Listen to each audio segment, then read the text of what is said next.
In this video, I will show you how to disassemble Mercedes all-black key.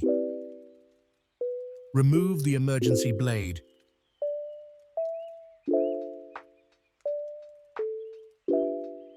Open the battery cover.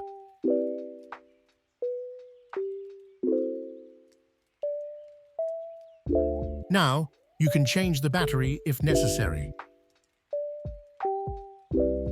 Use the emergency blade to separate the two main parts of the key as shown.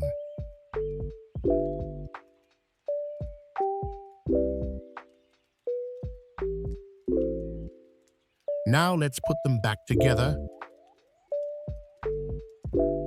They need to click together.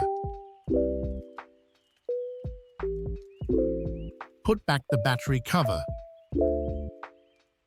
Put back the emergency blade.